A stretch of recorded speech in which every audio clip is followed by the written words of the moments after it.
नमस्कार,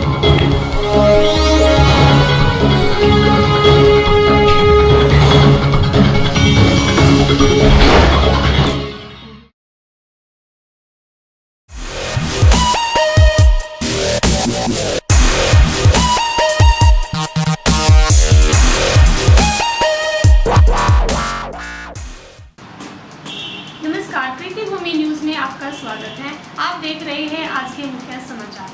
देश में कोरोना का कहर जारी। पिछले 24 घंटे में 13,826 मरीज बढ़े। अब तक 3,81,000 संक्रमित। 5 दिन में 42,000 से ज्यादा लोग ठीक होकर घर लौटे। देश में मरने वालों की संख्या 12,605 हुई। महाराष्ट्र में सबसे ज्यादा 5,751 की जान गई।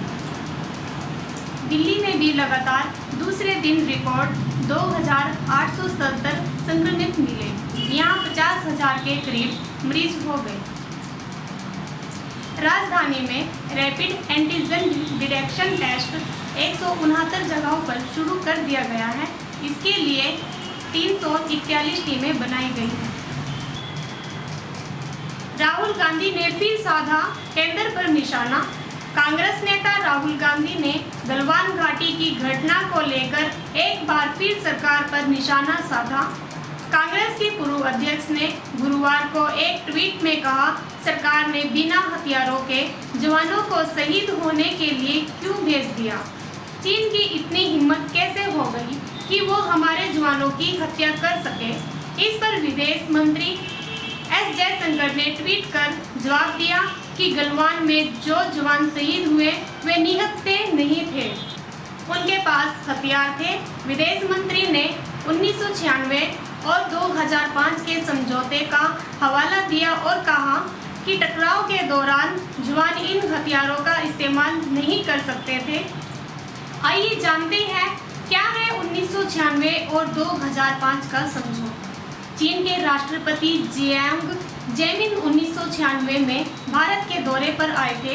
इस दौरान भारत के प्रधानमंत्री एच.डी. देवगौड़ा थे। दोनों देशों में एलएसी को लेकर समझौता हुआ। समझौते के तहत एलएसी पर दोनों पक्ष न तो सेना का इस्तेमाल करेंगे और न ही इसकी धमकी देंगे।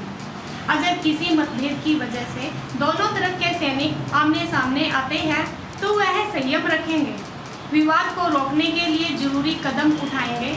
दोनों पक्ष तनाव को रोकने के लिए डिप्लोमेटिक और दूसरे चैनलों से हल निकालेंगे।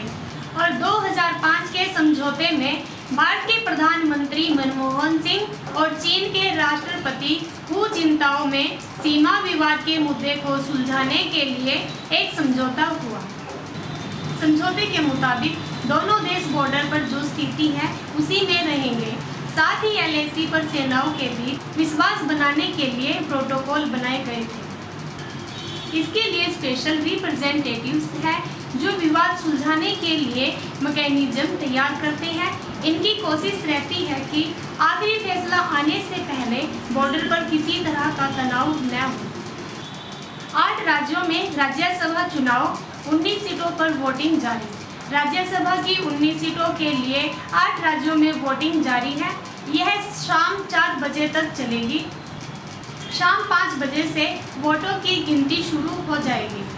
10 राज्यों की 24 राज्यसभा सीटों पर भी चुनाव होना था, लेकिन 2 राज्यों की 5 सीटों पर बिना विरोध कैंडिडेट चुन लिए गए।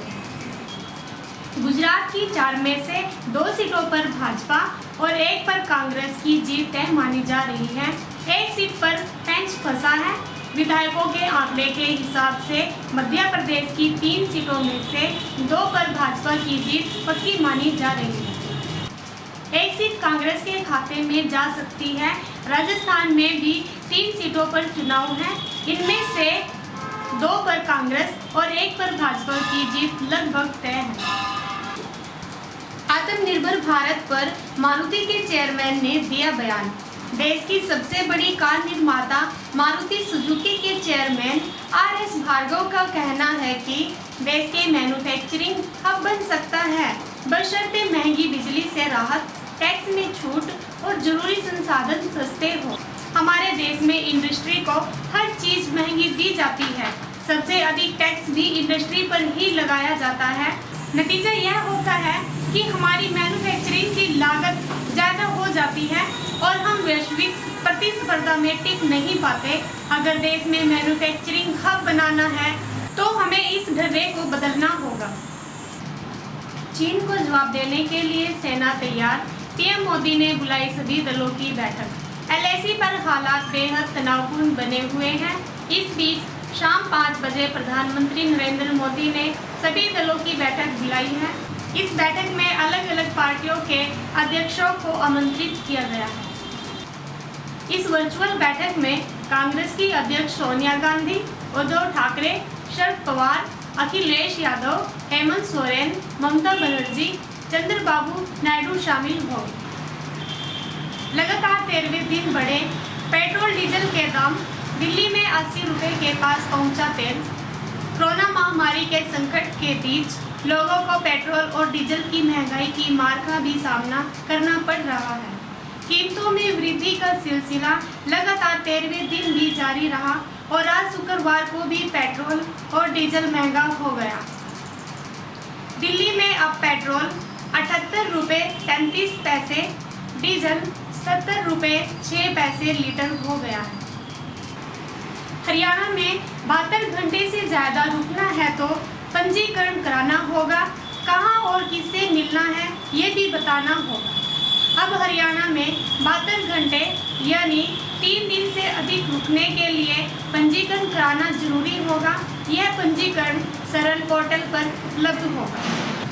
इसके साथ ही आरोग्य सेतु ऐप डाउनलोड करना भी अनिवार्य रहेगा। सरकार ने यह फैसला राज्य में कोरोना के बढ़ते संक्रमण को देखते हुए लिया है। पंजीकरण के लिए पोर्टल पर अपना नाम, पता और मोबाइल नंबर दर्ज कराना होगा। परिवार के अलावा कई पंजीकरणों के लिए एक ही मोबाइल नंबर के प्रयोग की अनुमति नहीं होगी। बाहर से आने वाले कारोबारियों को अपना विवरण देना होगा और वापसी की तिथि बतानी होगी। इसके अलावा उन्हें प्रदेश में उन लोगों का नाम, मोबाइल नंबर और पता भी दर्ज करवाना होगा जिससे वे मिलना चाहते हैं। प्रदेश में बाहर से आने वाले अपने रिश्तेदारों और दोस्तों आदि के पास रुक सकते हैं। ऐसी स्थिति में बाहर से आने वालों की मेजबानी करने वाले व्यक्ति को तत्काल उनके पहुंचने वाले दिन ही पोर्टल पर अपना विवरण दर्ज करवाना होगा। एंट्री चेक पोस्ट का भी उल्लेख करना होगा। होटलों, अतिथि गृहों, कारपोरेट गेस्ट हाउस, सरकारी विश्राम गृहों और धर्मशालाओं आदि के प्रबंधन द्वारा बाहर से आकर उनके पास ठहरने वाले आतंकों का विवरण उनके पहुंचने के बाद तुरंत पोर्टल पर दर्ज करवाना होगा। गलवान घाटी में भारत और चीन के सैनिकों के बीच हुए टकराव के बाद सरकार चीन की कंपनियों पर सख्त रुख दिखा रही है। केंद्र सरकार विचार कर रही है कि आयात किए जाने वाले कई प्रोडक्ट्स पर कस्टम ड्यूटी बढ़ा दी जाए। इनमें खास तौर पर वे प्रोडक्ट्स शामिल हैं जिन्हें चीन से आयात किया जाता है। न्यूज़ एजेंसी को सूत्रों ने बताया कि इस संबंध में अभी कोई फाइनल फैसला नहीं लिया गया है, पर फोकस इसी बात पर है कि गैर जरूरी प्रोडक्ट्स के आयात में कमी लाई जाए। इससे पहले रेलवे ने चीन की कंपनी से 471 करोड़ रुपए का करार गुरुवार को रद्द कर दिया। बुधवार को भी भारत संचार निगम लिमिटेड ने BSNL 4G संसाधनों को अपग्रेड करने के लिए चीन के प्रोडक्ट्स का इस्तेमाल पूरी तरह से बंद करने का फैसला लिया था। केंद्र ने बुधवार को भारत संचार निगम लिमिटेड से भी कहा था कि BSNL 4G संसाधनों को अपग्रेड करने के लिए चीन के प्रोडक्ट्स का इस्तेमाल पूरी तरह से बंद कर दिया जाए। सूत्रों के मुताबिक टेलीकॉम डिपार्टमेंट ने सुरक्षा के मद्देनजर यह फैसला लिया। अब टेलीकॉम डिपार्टमेंट 4G सर्विस के अपडेशन के लिए नए सिरे से टेंडर जारी कर सकता है। इसके अलावा केंद्र सरकार इस पर भी विचार कर रही है कि प्राइवेट ऑपरेटरों से भी कहा जाए कि वे भी चीनी कंपनियों के प्रोडक्ट्स पर अपनी निर्भरता कम करें। टेलीकॉम कंपनियां जैसे भारती एयरटेल, वोडाफोन, आइडिया फिलहाल हुए के साथ काम कर रही है। जबकि BSNL ZTE के साथ काम करता है। सरकारी सूत्रों का मानना है कि चीनी प्रोडक्ट नेटवर्क सुरक्षा को लेकर हमेशा ही खतरा रहे हैं। बने रहिए कृति भूमि न्यूज़ के साथ, आपकी नज़र हम पर, हमारी नज़र सब पर। धन्यवाद।